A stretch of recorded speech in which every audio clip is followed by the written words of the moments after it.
Olá, você sabe cuidar das suas finanças? Consegue controlar o orçamento até o fim do mês sem gastos desnecessários? Ou sente dificuldades em resistir a uma promoção e simplesmente gasta além do que poderia? A educação financeira pode ser uma aliada nesses casos. E esse é o tema do Conexão Conhecimento de hoje. E para nos trazer mais informações sobre o assunto, recebemos dois convidados aqui no estúdio. Estão conosco Paulo Franz, professor do curso de Economia da Unicinos, e Edio Kessler, psicólogo. E você, quer saber mais sobre esse assunto? Esse é o Conexão Conhecimento de hoje. Você acha que consegue controlar as suas finanças? Mais ou menos, é um pouco complicado. Normalmente no final do mês que a gente vê que apertou e tem que se segurar um pouquinho, né? Eu acho que eu consigo, E por quê? porque eu nunca gasto mais do que eu ganho. Sim, eu consigo. Tá, e por que tu acha que tu consegue? Porque eu consigo me organizar e pagar as minhas coisas e ainda ter dinheiro para alguma coisa que eu quero fazer. Não, de jeito nenhum. Às vezes sai um pouco fora do limite, né? Mas a gente dá um jeito. Tá aí, então, o depoimento das pessoas e a gente sabe que encontrar o equilíbrio é o melhor caminho. Exato. E eu começo justamente com essa pergunta, professor Paulo. Por que às vezes é tão difícil ter esse equilíbrio?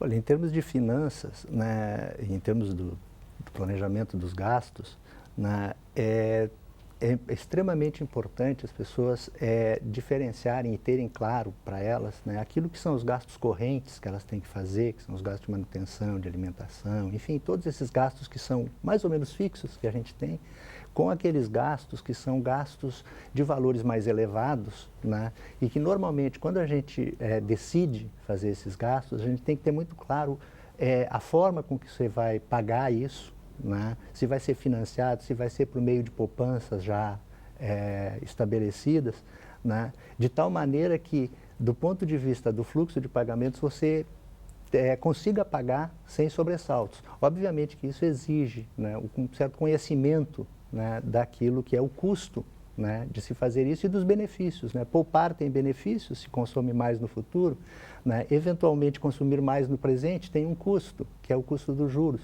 Então é preciso ter muito claro isso, né, para se atingir o equilíbrio. Com certeza. Bom, e Ed, por que muitas pessoas sentem dificuldade na hora de se controlar na hora das compras? Teria talvez dois pontos básicos. Primeiro, nós somos envolvidos profundamente pelo lado emocional nosso, né? A propaganda, toda a mídia, isso mexe com a nossa estrutura cerebral, que é a estrutura límbica nossa, que é a estrutura emocional. Ao a gente bater o olho numa imagem, numa propaganda ou numa roupa, num carro que a gente gosta, naturalmente isso mexe no inconsciente nosso, a pessoa nem se dá muita conta, mexe com o emocional e a emoção toma conta. Então isso é o ponto básico. A gente vai muito pelo impulso emocional. Depois que a emoção acalma, tranquiliza, aí vem a ressaca moral, que a gente chama, né? Depois está gasto, quando a gente volta no lado racional nosso. Então, talvez o ponto central nosso, nós temos esse discernimento que o professor Paulo acabou de dizer, saber o que realmente é necessário, porque na hora a gente vai pelo emocional. Isso é típico, é só entrar num shopping, porque a mídia toda nos desenvolve essa curiosidade emocional. Inclusive, eu ia comentar isso, essa questão, a gente acaba desenvolvendo necessidades, achando que são necessidades e, na verdade, não são.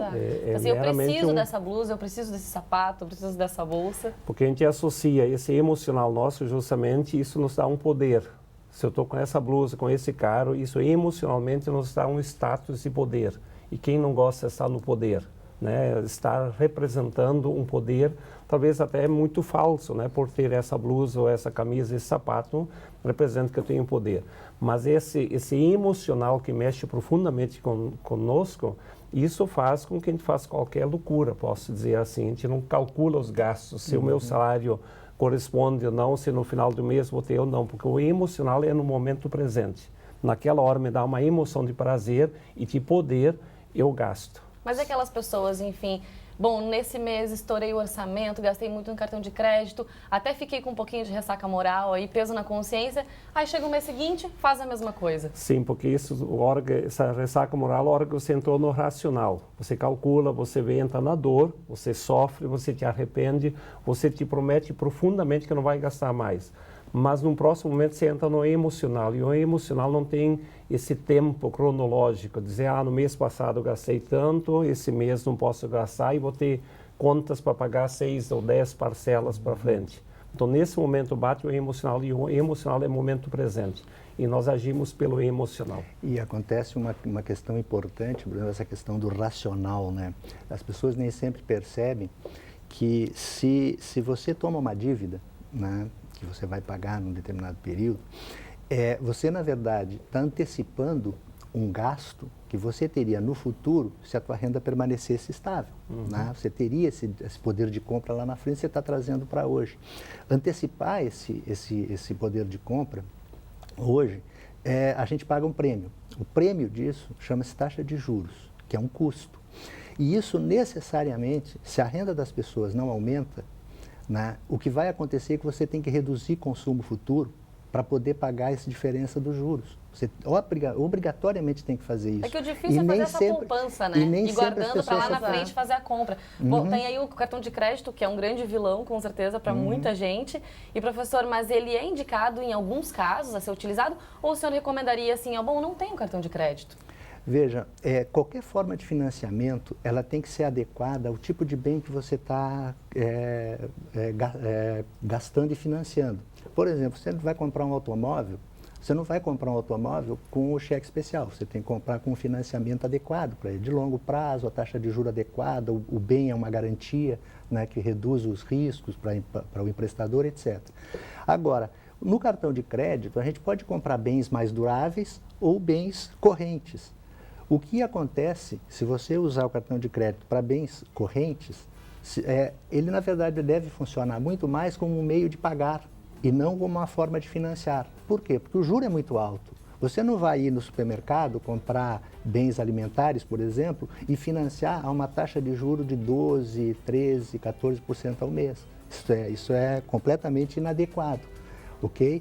Então, o cartão de crédito, ele é um bom instrumento e ele talvez seja adequado para compras ou emergenciais, que você precise fazer, né? Ou então, né, de bens de baixo valor, porque aí, eventualmente, você paga a fatura e não se financia, você não tem o custo do juro para isso. Então, ele é muito mais útil para ir dessa forma. O que a gente sabe no mercado é que o pessoal usa de uma maneira inadequada. Compra bens de valor elevado, né, vai pagar, não paga toda a fatura. Acaba pagando o mínimo ali, vira uma bola de neve. E isso vira uma bola de neve, porque uma taxa de juros no cartão de crédito, que é um empréstimo com um risco elevado do ponto de vista do emprestador, o que vai acontecer é que ele vai cobrar uma taxa de juros muito alta. E isso realmente acumula juros e acaba ficando impagável. E dá muita dor pagável. de cabeça, né, professor? Com Exatamente. certeza. Bom, Conexão Conhecimento faz agora um rápido intervalo e na volta você vai conferir o episódio da série Eu e Meu Dinheiro. A produção é da TV Unicinos em parceria com o Banco Central do Brasil. E tem ainda mais entrevista aqui no estúdio. Nós já voltamos. Estamos de volta com o Conexão Conhecimento e o programa de hoje se dedica a falar sobre educação financeira. E agora você vai conferir um episódio da série Eu e Meu Dinheiro, produzido pela TV Unicinos em parceria com o Banco Central do Brasil. Em Filhos da Mama, você vai conhecer dois irmãos que lidam com o dinheiro de formas diferentes. Acompanhe.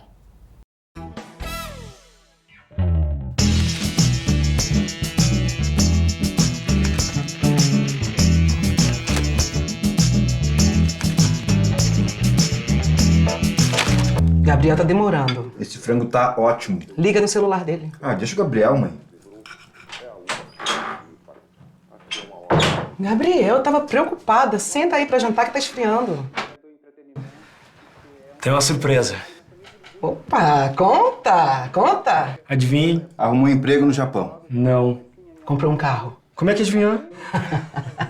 As mães sabem de tudo. Mas e a prestação? Não vai ficar muito pesada pra você pagar? Nada. Carro popular, 0 km, prestação baixinha, caminho de um bolso e ó, 5 anos de financiamento. Que ótimo! Rafael, por que você não faz um desses? Nossa, esse frango tá muito bom, mãe. Mãe, vamos dar uma volta de carro novo, hein? Vamos, Rafa! Ah, não, tem um relatório pra entregar amanhã. Que cor que é?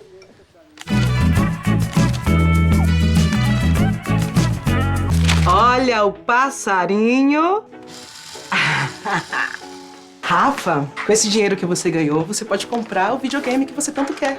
Até dá, mas prefiro economizar mais um pouco e deixar para comprar o Extra Super Hiper Game. Extra, super, hiper game? Poxa, Rafa.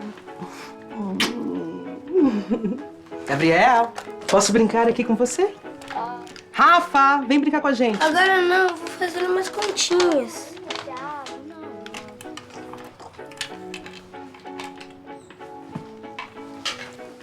Rafa, sabe o que podíamos fazer? E quanto rende? Yes!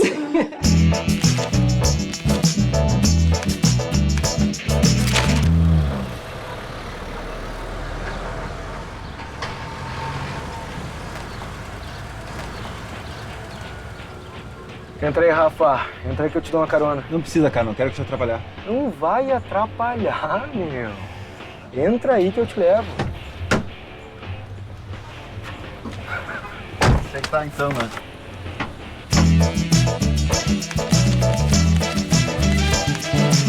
Gabriel tá demorando.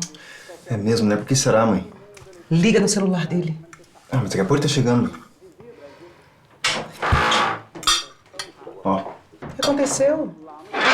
Tive que deixar o carro na oficina e vim de ônibus. Ah, coitado. Justo hoje que eu pedi a você pra me levar no mercado. Mas esse carro não dá mais. Mês que vem eu pago a última prestação dele e já financio o outro. Aliás, ô Rafa, bem que eu podia fazer um precinho bacana, né? Ah, não. Não tô precisando comprar carro. Aliás, maninho, vamos no mercado, mãe? Eu te levo. Quer ir junto? Uau, que carrão, hein? Câmbio automático. Isso vai dar uma prestação bem alta, né, mano? Não. Comprei à vista. À vista? Ganhou na loteria? Não. Sabe aquela prestação que você paga todo mês? Hã? Eu poupei mensalmente. Tá, mas não tem prestação, hein? Não, mas vou continuar poupando porque quero trocar por outro daqui a 3 anos. Por que você não faz o mesmo, Gabriel? Ah, mãe. O meu tem faz uns 5 anos, né? Só se eu ficar com ele mais um pouco de tempo. Enquanto continua poupando pra comprar um novo à vista, não é? É. Filho, o que é isso? Isso é uma TV, mãe. Quer que eu ligue? Não. Mas você tem aquela música que eu gosto? Aquela? Uhum. Tem.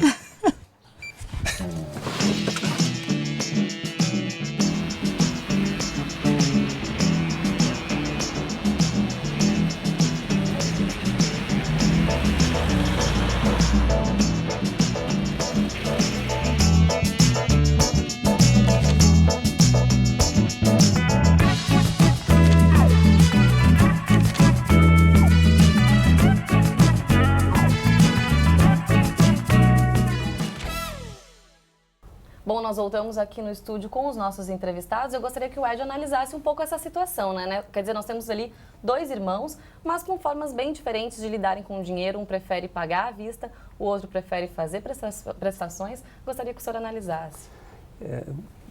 A reflexão é bastante ampla, tentando ser bem sucinto. Nós estamos mexendo profundamente com crenças, a forma que a pessoa está organizada. Como eu comentei antes, o primeiro que aparece, ele vai muito pelo emocional imediato. O prazer, status e mostrar. E o outro já estava bem mais focado no racional, no planejamento. É uma estrutura de pensamento, um jeito de encarar a vida, um jeito de encarar o seu dinheiro. Tem uma frase bastante conhecida, que também é uma forma de pensar, uma crença. A gente fala crenças mentais do ser humano. A gente fala assim, prazer imediato, a probabilidade é a dor a longo prazo. E algumas coisas que dão dor imediato dão prazer a longo prazo. Isso é um jeito de pensar. Às vezes as coisas imediatas dão grande prazer, mas a dor de pagar o cartão de crédito, o financiamento, os juros, às vezes são muito altos e isso nos dá uma dor muito grande. Nós nem terminamos de pagar o carro e já está na oficina. No caso, isso é uma dor muito grande. Só que na hora que ele adquiriu o carro, ele não pensou nessa dor, ele estava no prazer. Já o outro, imediatamente, ele ficou um pouco mais na dor, não podia dar o agrado para a mãe, não podia dar esse status profundo para a mãe que o irmão deu, isso dá uma dor emocional. E às vezes até esse irmão ali que quer economizar é visto um pouquinho como chato, né? Como, por que não faz agora essa prestação? Enfim, vamos adquirir. Ele é visto como uma pessoa muito correta e às vezes as pessoas não encaram isso bem. Sim, justamente bem a crítica. E conseguir administrar essa crítica imediatamente, que é uma dor, né? Que mexe profundamente. Quem não gosta de aparecer autoestima, você ser criticado, ser questionado, isso mexe. E você nessa hora conseguir sustentar um pouco a dor, que eu chamo nesse sentido, né? Isso dói, mas você ao longo prazo tem muito prazer, com certeza são formas diferentes de encarar. Sem precisar dizer o que é o melhor ou o pior, cada um tem que saber avaliar isso. E dentro das casas é assim também, né? Sim. Quer dizer, a gente tem perfis totalmente diferentes e que tem que encontrar o equilíbrio, que é a palavra-chave desse programa, né, Jéssica? Totalmente. Bom, e professor Paulo, então, por que as prestações, os financiamentos são tão tentadores? De fato, assim, a gente está diante de dois comportamentos aparentemente opostos, mas que eles se ligam, né? Quando você analisa no conjunto, eles estão ligados, né? Que é o comportamento da impaciência, né?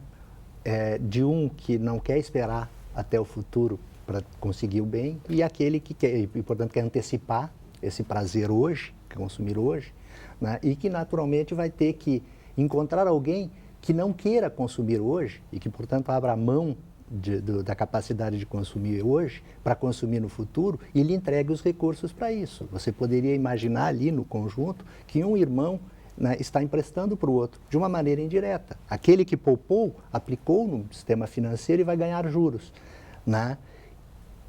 O sistema financeiro vai financiar o automóvel do outro que é impaciente, né, que quer consumir hoje, né, com dinheiro transferido de quem poupou. Esse é o processo, digamos, no conjunto, do ponto de vista da macroeconomia, como nós poderíamos falar, ou da macrofinanças. Isso aconteceria.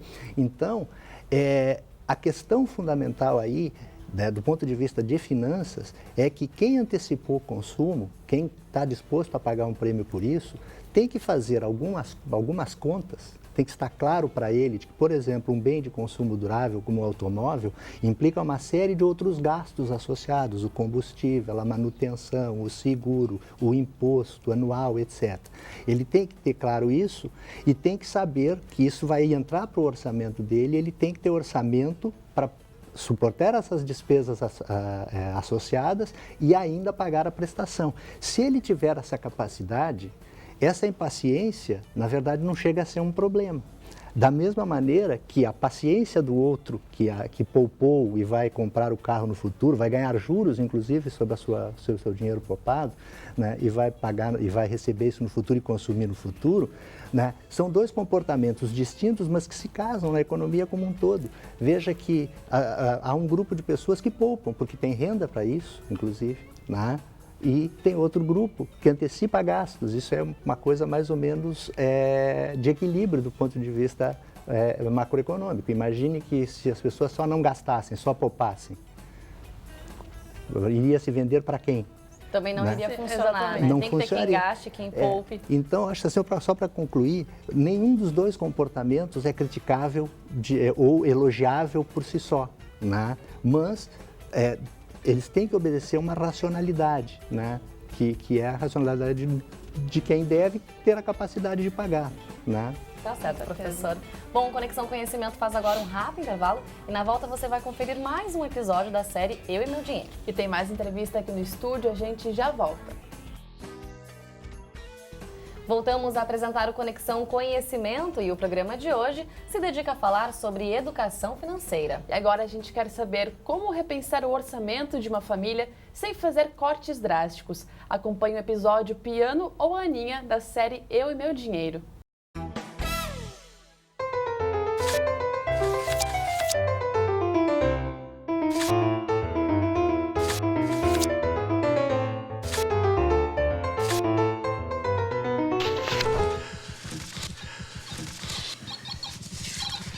Tchau, pessoal. Tchau, Aninha. Bom descanso, Aninha. Bom descanso. Aconteceu alguma coisa? Não, Aninha, não aconteceu não.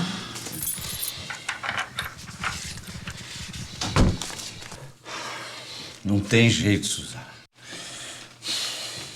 Ou é a Aninha, ou é o piano. O piano não. O piano era da minha avó. É como se tirasse um pedaço de mim mesma. Então, demite a Aninha. Demitir a Aninha? Sim, demite a Aninha. Demitir a Aninha? Sim. Demite você. Seu Vinícius, eu não acredito que o senhor vai fazer isso com a dona Suzana. Aninha, não tem nada decidido, nada. Mas o piano é a vida dessa mulher. Exatamente. E olha essas mãozinhas. O senhor não vai querer que ela fique aí lavando louça? Não mesmo. Pronto, tá decidido. Pro bem da dona Suzana e pra felicidade da família, o senhor não vai vender o piano. E também não vai me demitir. Mas como é que eu vou fazer? Eu botei tudo na ponta do lápis aqui e não tem saída. Seu Vinícius, o senhor ganha 10 vezes mais do que eu? Vai dizer que não dá? Se dá pra mim, dá pra vocês também. Quer ver como? Claro que eu quero ver. Então passa pra lá. Senta ali, senta ali. Pega aqui, dona Suzana, deixa eu dar uma olhadinha nessas contas. Crianças, larguem esses brinquedos e venham pra cá. Giovana, Matheus, tô ouvindo a Aninha, venham. O que tá acontecendo? Teu pai.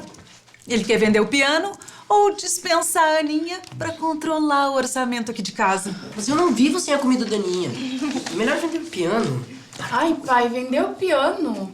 Esse piano não paga nem 6 meses do salário da Aninha. Giovana! 320 reais de conta de celular? Mas isso é mais que a conta do meu mercado. É mesmo, Aninha? Mas é que todo mundo no meu colégio tem pós-pago. Eu vou trocar por um pré-pago.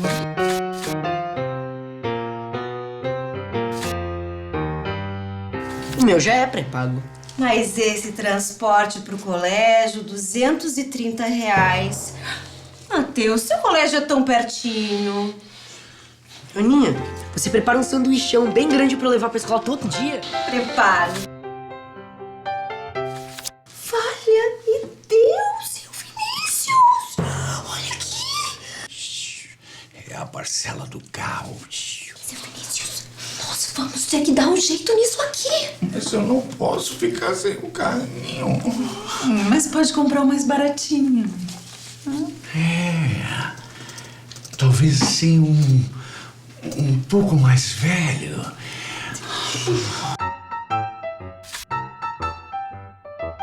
E feira agora vai ter sempre a Aninha ao lado de Suzana.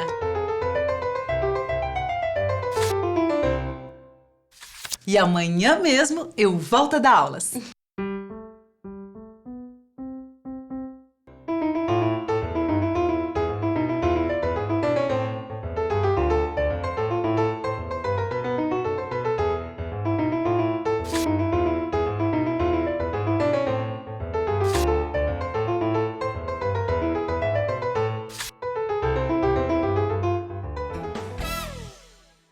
Bom, deu pra ver que com um pouco de conversa e bom senso, sempre dá pra encontrar uma saída, né, Jéssica? Com certeza, Vanessa. Bom, e a gente retorna aqui com os nossos entrevistados no estúdio. Estão conosco o Paulo Franz, professor do curso de Economia da Unicinos, e também Edio Kessler, que é psicólogo. E eu quero começar sabendo, então, professor Paulo, o orçamento da família, o senhor até comentou já conosco hoje, tem aí as necessidades básicas, né? Mas quando a família precisa fazer algum tipo de corte, por onde começar? Às vezes tem que cortar alguma coisa que acha que é necessidade também.